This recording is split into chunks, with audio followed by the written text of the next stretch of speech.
Have you ever felt like the pain of losing someone or something important will never go away? Like you're trapped in a dark tunnel with no way out? Grief can consume you in ways you don't even realize. And worse, if you don't go through all the stages, you might carry that pain for the rest of your life. But does everyone really need to experience every stage?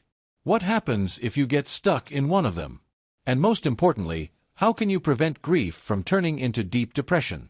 Today, I'm going to reveal what really happens inside the mind of someone facing grief, the warning signs that it's becoming a bigger problem, and, most importantly, how to process this pain in a healthier way. Stay with me until the end, because what you'll learn here might change your life, or the life of someone you love.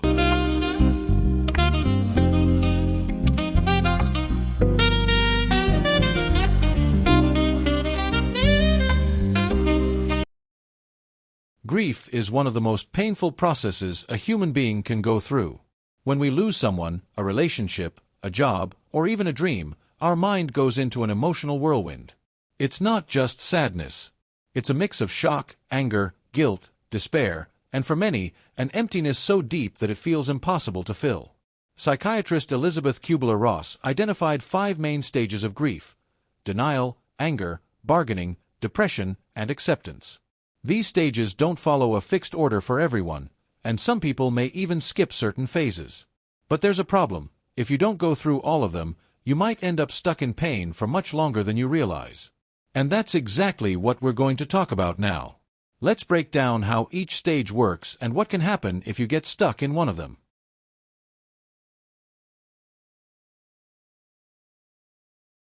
Denial is the first reaction many people have when faced with loss. Our mind simply refuses to accept reality. It's a natural defense mechanism that helps us absorb the pain gradually. Some people continue acting as if nothing happened, avoiding conversations about it, or even creating a parallel reality where the loss doesn't exist. Others try to stay extremely busy to avoid thinking about it, diving into work or other activities as a distraction. Some avoid any reminders of the lost person or situation, removing photos from their home, staying away from places they used to visit together, or even denying their own emotions. But here's the danger. Getting stuck in denial prevents you from truly facing the pain. Some people spend years pretending everything is fine, trying to move on without actually processing their feelings. Suppressed grief can show up in different ways, such as intense anxiety, panic attacks, or even physical symptoms like insomnia and chronic pain. Ignoring reality doesn't make the pain go away. On the contrary, it only makes it harder to deal with in the future. It's like an open wound that, instead of healing, keeps silently festering.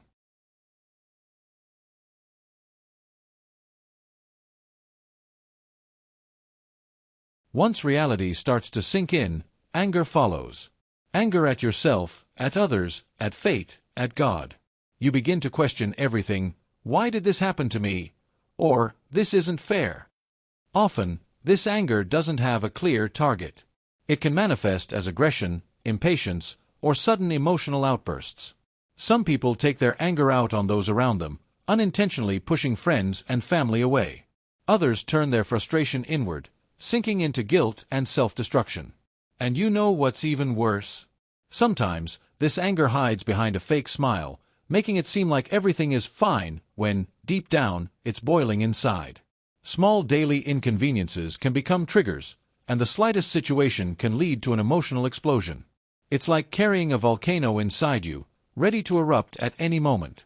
But if you don't learn to manage this anger, you might end up driving people away and fueling a cycle of guilt and frustration. Holding on to resentment is like clutching a burning coal, expecting someone else to get burned. In the end, you're the one who suffers the most. Anger is a normal part of grief, but it's important to recognize when it starts controlling you.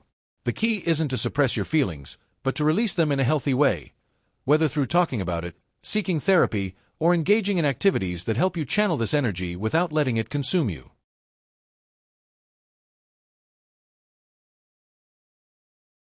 This is one of the most delicate stages. Bargaining is the moment when we desperately try to find a way to undo the loss. Thoughts like these often appear. If I had arrived earlier, this wouldn't have happened. If I become a better person, maybe I can get back what I lost.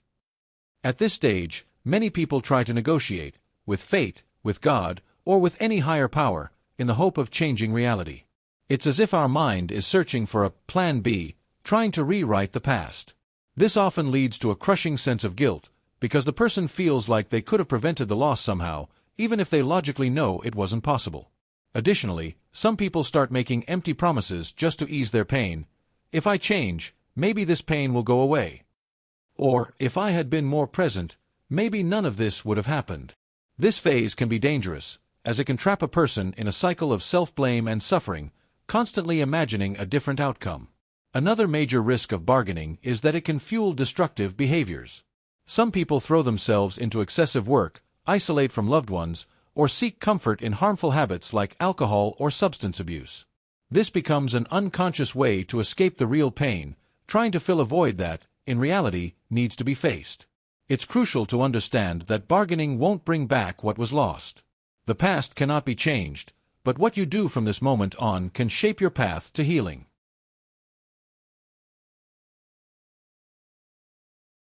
This is one of the most dangerous stages of grief. Depression during grief is not just sadness, it's a deep emptiness, a lack of motivation to move forward. A person in this stage may isolate themselves, lose interest in everything, feel drained of energy, and, in some cases, even believe that life has lost its meaning. Days pass like a dense fog, and nothing seems to have color or importance. The weight of loss becomes unbearable, and the overwhelming thought that happiness will never return can take over the mind.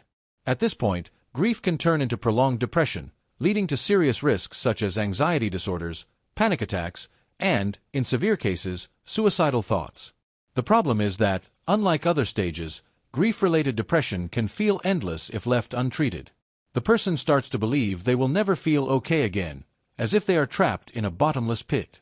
If you or someone you know has been in this stage for too long, don't ignore the warning signs. Seeking professional help can mean the difference between drowning in pain or finding a new purpose.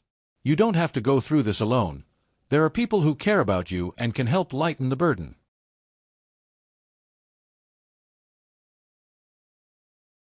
Acceptance doesn't mean forgetting or no longer missing what was lost. It means understanding that life continues and that you can find new reasons to move forward. At this stage, the pain still exists, but it no longer dominates every thought of the day. The person begins to reorganize their routine and rebuild their identity without what they lost. But what if someone never reaches this stage? What happens if you don't go through all the stages? If someone gets stuck in one of the earlier stages, grief becomes an open wound that never heals. This can lead to chronic depression, physical health problems, pain, high blood pressure, insomnia, social isolation, persistent guilt and resentment, difficulty building new relationships. The pain of loss never completely disappears, but if you don't allow your heart to go through the necessary process, that pain can consume you forever. Grief is hard, but it's part of the human experience. Going through all the stages is essential so you can move forward without carrying an unbearable weight for the rest of your life. If you're going through this right now, remember, you are not alone. With time, the right support, and, if needed, professional help, this pain can become something that doesn't destroy you but strengthens you. If this video resonated with you, leave a like, and in the comments, share your experience with grief. Who knows, we might be able to help you. Don't forget to subscribe to the channel and share this with someone who needs to hear it. And look, there's another video on the screen right now that can help you even more. Don't leave without watching it. I'll see you there.